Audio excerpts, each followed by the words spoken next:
No dia 18 de agosto de 1587, nasceu uma menina numa ilha isolada da costa americana, e ela se tornaria o centro de um dos maiores enigmas da história colonial. Ela era inglesa, a primeira a respirar o ar do Novo Mundo.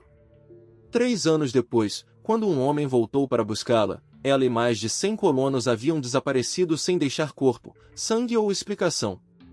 Essa é a história de Virginia Dare, e da corrida que a trouxe ao mundo.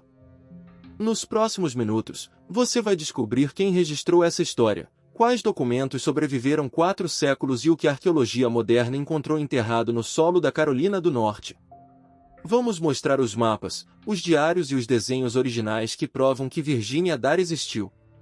E vamos revelar as pistas e as fraudes que tentaram explicar seu destino. Fique até o final, a resposta mais aceita hoje é mais simples e mais humana do que qualquer lenda. Para entender Virginia Dare, é preciso voltar à disputa que dividiu o mundo no fim do século XVI. A Espanha de Filipe II dominava boa parte das Américas, com ouro, prata e um império que parecia invencível. A Inglaterra de Elizabeth I era mais pobre e mais fraca no mar, mas ambiciosa. Colonizar o Novo Mundo não era só negócio, era um ato de guerra disfarçado de expedição comercial. Em 1584, a rainha Elizabeth I concedeu a Sir Walter Raleigh, um de seus cortesãos favoritos, uma carta que autorizava colonizar qualquer terra na América do Norte ainda não ocupada por outra potência cristã. Raleigh batizou a região de Virgínia, em homenagem à rainha, conhecida como a Rainha Virgem.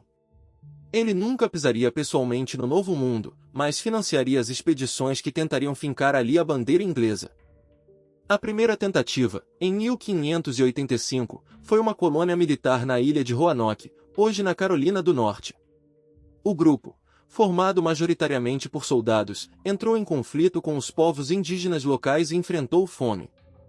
Um ano depois, os sobreviventes voltaram para a Inglaterra em navios do próprio Sir Francis Drake. Roanoke parecia um fracasso, mas Raleigh insistiria numa segunda tentativa, agora com famílias inteiras.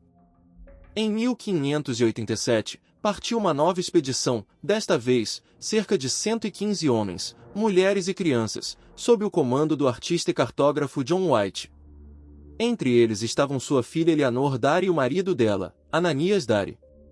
White já conhecia Roanoke, participará da viagem anterior e desenhar os primeiros registros visuais europeus dos povos algonquinos da região. Ele voltava agora como governador de uma colônia batizada de Cidade de Raleigh.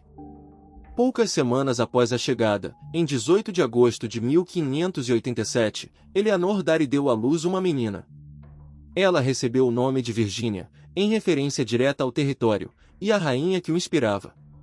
Virginia Dare entrou para a história como o primeiro bebê inglês nascido no continente americano.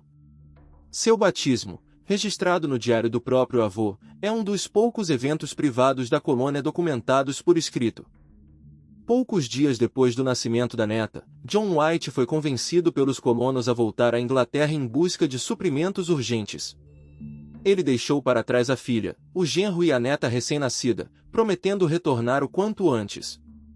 Foi a última vez que alguém de fora viu os moradores da colônia com vida. Ele não fazia ideia de que a travessia de volta se tornaria uma provação de quase 3 anos. Ao chegar à Inglaterra, White encontrou o país em pé de guerra. A Espanha de Filipe II preparava a armada invencível para invadir o território inglês. A rainha proibiu que qualquer navio deixasse os portos, todos os barcos disponíveis foram requisitados para a defesa nacional. Mesmo depois da derrota espanhola em 1588, novos atrasos, tempestades e problemas financeiros impediram a viagem de resgate. Virginia Dare completaria 3 anos sem que o avô conseguisse voltar. Quando John White finalmente desembarcou em Roanoke, em 18 de agosto de 1590, exatamente no aniversário da neta, encontrou a colônia vazia. As casas haviam sido desmontadas com cuidado, sem sinais de luta. Numa estaca de madeira, os colonos haviam entalhado uma única palavra, Croatoan, o nome de uma ilha vizinha habitada por um povo aliado aos ingleses. Não havia cruz entalhada ao lado, o sinal combinado para indicar perigo. Tudo isso não chegou até nós por acaso. O próprio relato de John White foi publicado por Richard Arkwright, cronista inglês que compilava viagens de exploração da época. O cientista Thomas Harriot, que também esteve em Roanoke, escreveu A Brief and True Report of the Newfoundland of Virginia, publicado em 1588. E os desenhos originais de White, retratando a colônia e os povos indígenas, sobrevivem até hoje no Museu Britânico. Em 1590, o gravurista flamengo Theodore de Bry transformou as aquarelas de White em gravuras impressas, publicadas junto ao texto de Harriot. Essas imagens se tornaram a referência visual mais difundida da América colonial na Europa da época. Foi assim que a história de Roanoke, e, por extensão, a existência de Virginia Dare, atravessou os séculos, preservada em papel muito antes de qualquer fotografia ou vídeo existir. Ao longo dos séculos, o mistério gerou tentativas de solução, nem todas honestas.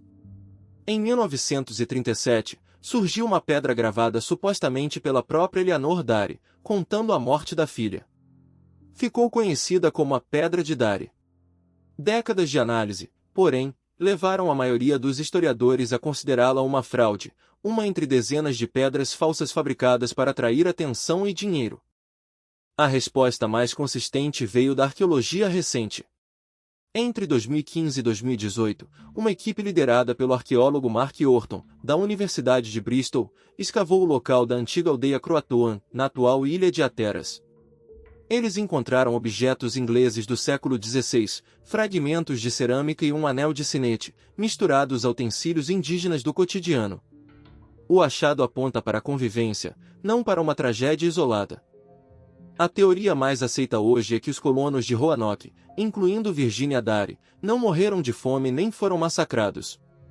Diante do isolamento, eles teriam se mudado para viver junto ao povo croatoan, que já os ajudava havia anos. A palavra entalhada na estaca não era um grito de socorro, era um mapa.